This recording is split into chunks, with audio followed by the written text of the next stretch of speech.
Assalamualaikum warahmatullahi wabarakatuh. Waalaikumsalam warahmatullahi wabarakatuh. Alhamdulillah, alhamdulillah rabbil alamin. Wabihi nasta'ina ala umuri dunya waddin. Wassalatu wassalamu ala asrafi anbiya wal mursalin Sayyidina wa maulana Muhammadin wa ala alihi wa sahbihi ajma'in. Asyhadu an la ilaha illallah wa asyhadu anna Muhammadar Rasulullah. Allahumma salli wa sallim ala sayyidina Muhammadin al-fatih lima ughliqa wal khatim lima sabaqa nasiril haqqi bil haqqi wal hadi ila siratikal mustaqim wa ala alihi haqqa qadrihi wa biqadarihi al-azim. Amma ba'd. Bapak-bapak, ibu-ibu, saudara-saudara sekalian yang dirahmati Allah Subhanahu wa taala. Hari ini, malam ini bertemu lagi dengan saya yang di atas mimbar ini dalam gelombang yang sama, acara yang sama, dan juga situasi yang sama.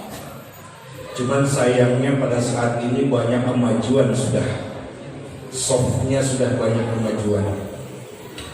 Bersyukur kita kepada Allah sampai dengan malam ini kita masih diberikan oleh Allah istiqamah salat Isya berjamaah sekaligus salat tarawih berjamaah di masjid ini.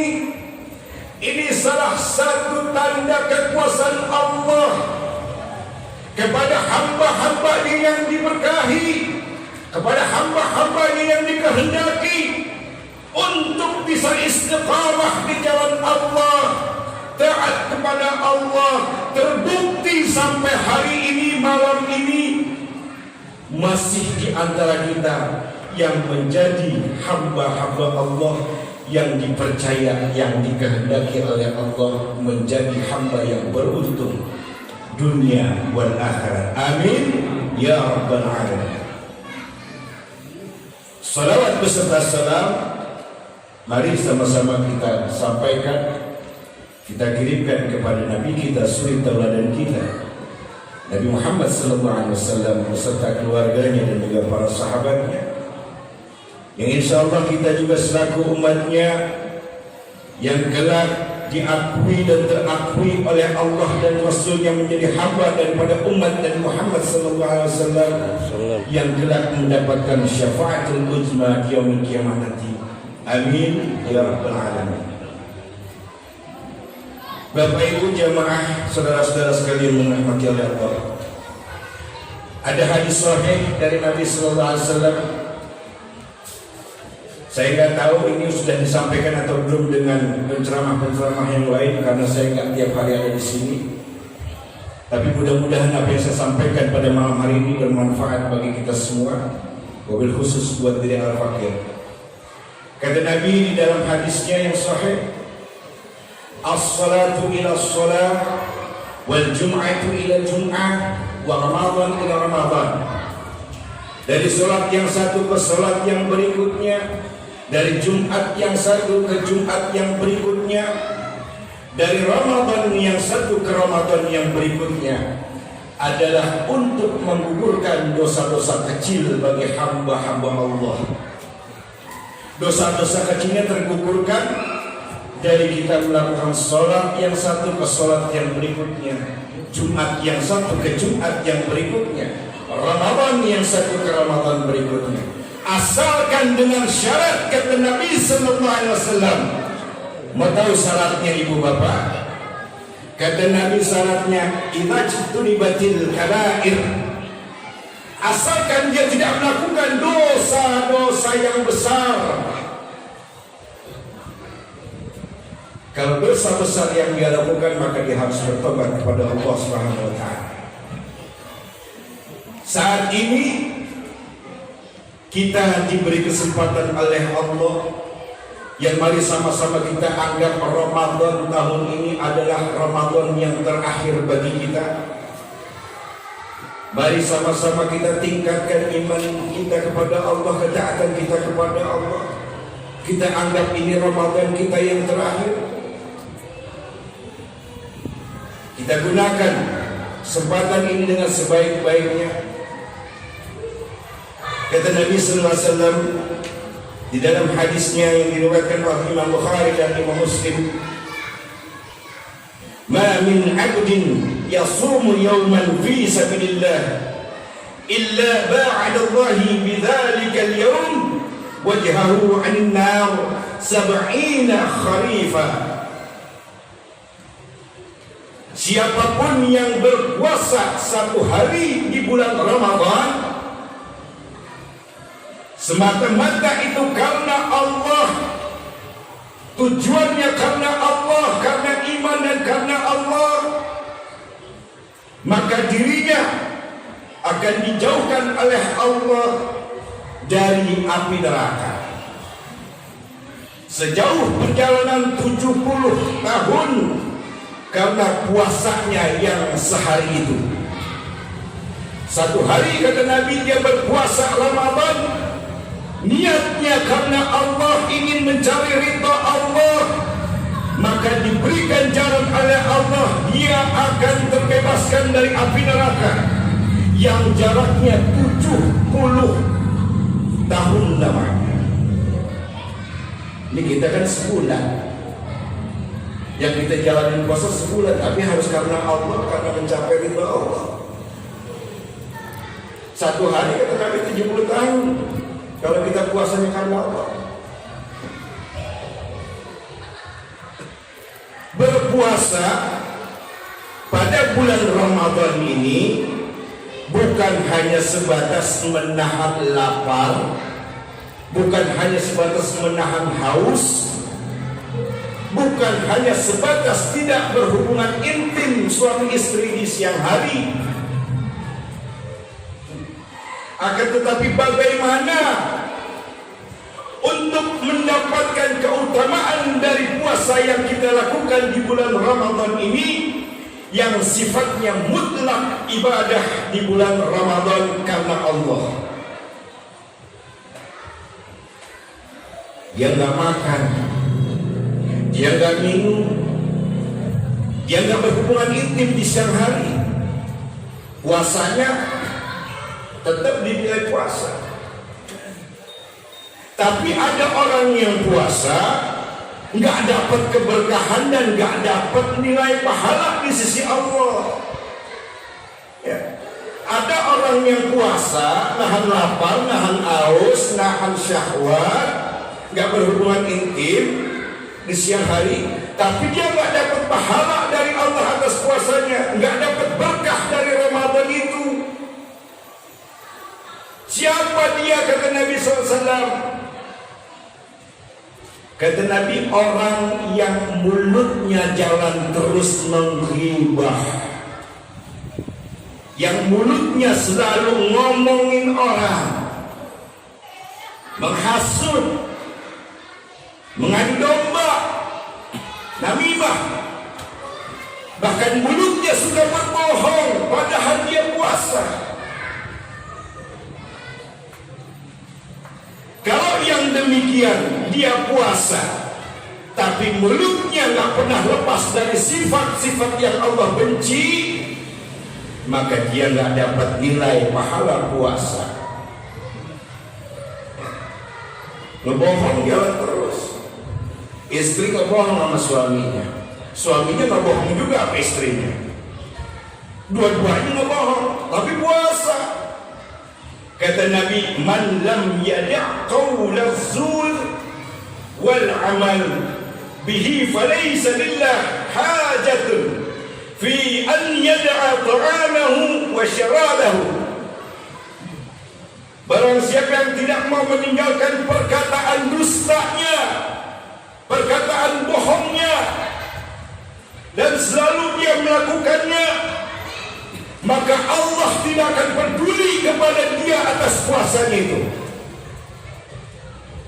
Padahal dia telah bersusah payah menahan haus dan lapar, serta menahan hawa nafsunya untuk melakukan hubungan intim, maka sia-sia bagi dia, kata Nabi SAW, atas puasanya itu yang hanya sebatas menahan lapar dan haus saja, tapi Allah tidak memberikan nilai keberkahan dan pahalanya atas yang dia lakukan berpuasa itu. Bapak Ibu jamaah yang dirahmati Allah Subhanahu wa taala. Ini yang pertama. Lalu yang kedua, ada orang yang berpuasa tapi dia nggak sholat. Puasa tapi nggak sholat. Bagaimana hukumnya? Islam ini terdiri dari 5 sendi, kata Nabi SAW. Yang pertama bersyahadat, yang kedua mendirikan sholat, yang ketiga puasa Ramadan, yang keempat menunaikan zakat, yang kelima pergi haji jika mampu. 5 sendi yang harus dimiliki oleh umat Islam. Kalau orang puasa di bulan Ramadan tapi nggak sholat, ya. Saya akan bahas tentang hadis tentang sholatnya ini. Kata Nabi sallallahu alaihi wasallam, "As-salatu imaduddin, wa man aqamaha faqad aqama ad-din, wa man tarakaha faqad hadama ad-din." Salat adalah tiangnya agama. Siapa yang mendirikan salat berarti dia telah menegakkan agamanya. Dan bagi siapa yang meninggalkan salat berarti dia telah mengambrukkan agamanya, merobohkan agamanya, menghancurkan agamanya. Ini kata Nabi sallallahu alaihi wasallam. Kalau orang yang mengaku muslim, yang mengaku beriman tapi tidak salat, itu sama halnya dia telah membatalkan keislamannya. Secara tidak sadar dia sudah tidak lagi Islam. Karena yang membedakan antara Islam dengan kafir adalah salat. Orang yang tidak salat berarti dia kafir, kata Nabi sallallahu alaihi wasallam. Apa sih arti kafir? Tahu kok kafir? Jangan sembarang ngomong kafir, ntar ada yang marah. Dia harus tahu arti kafir apa. Kafir itu adalah yang mengkhianati, mengingkari. Nah, kalau orang yang disebut dalam bahasa Arabnya kufur. Kufur itu orang yang mengingkari artinya. Kufur dengan kafir sama. Kalau dalam bahasa Arab, kalau orang yang sudah merobohkan agamanya, menghancurkan agamanya, lalu bagaimana dengan puasanya? Nggak ada nilainya di mata Allah. Nggak ada itu. Nanti ketika dia nuntut di hadapan Allah, ya Allah, mana puasa Ramadan saya? Puasa yang mana, kata Allah? Puasa yang mana? Aku tidak melihatmu puasa. Nggak ada penilaian ibadahmu dalam puasa. Karena engkau telah menghancurkan agamaku, merobohkan agamaku. Islam adalah agamanya Allah. Kalau yang menghancurkan, merobohkan agamanya Allah, berarti dia termasuk kafir. Kafir. Dia harus bersyahadat lagi. Orang yang gak sholat, kata jumhur ulama, orang yang meninggalkan sholat dengan sengaja meninggalkan sholat 5 waktunya, berarti sama saja dia telah murtad dari Islamnya. Ini jumhur ulama mengatakan sepakat demikian. Hati-hati, jangan main-main dengan sholat.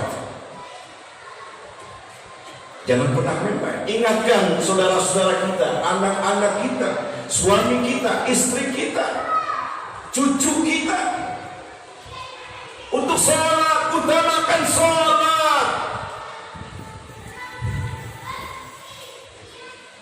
Lalu bagaimana dengan orang yang berpuasa di siang hari tapi dia enggak taraweh? Bagaimana hukumnya? Taraweh kata Nabi sallallahu alaihi wasallam adalah sunnah muakkad. Muakkad artinya sunnah yang ditekankan.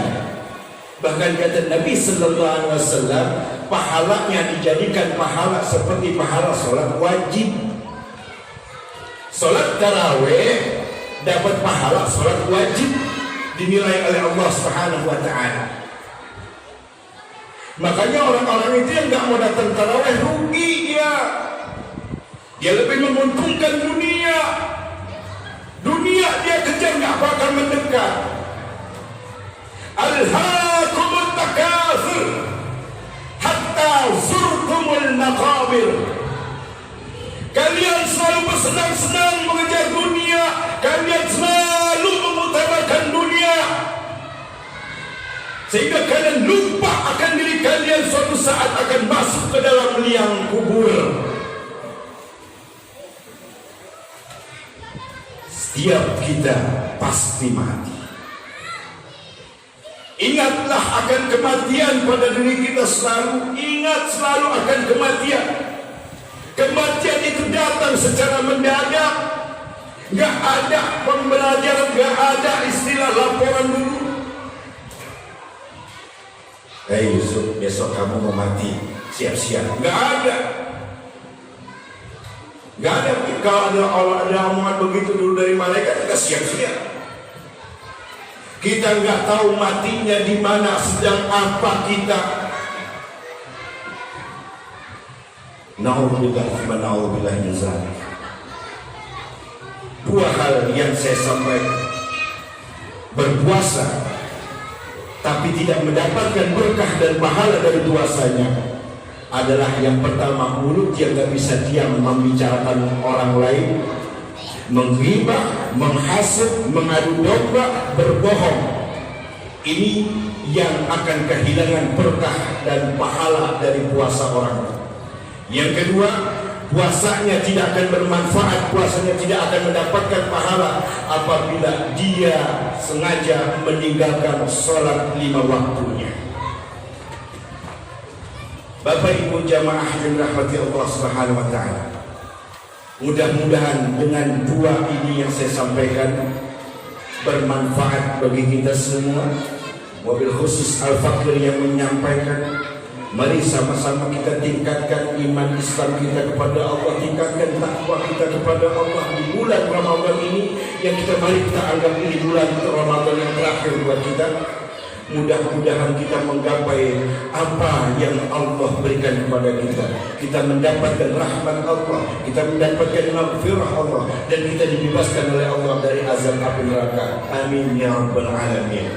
Barakallahu li wa lakum fil Qur'anil azim wa nafa'na bihi min ayati wa dhikril hakim. Aqulu qawli hadza fastaghfiruhu innahu huwal ghafurur rahim. Assalamu alaikum warahmatullahi wabarakatuh.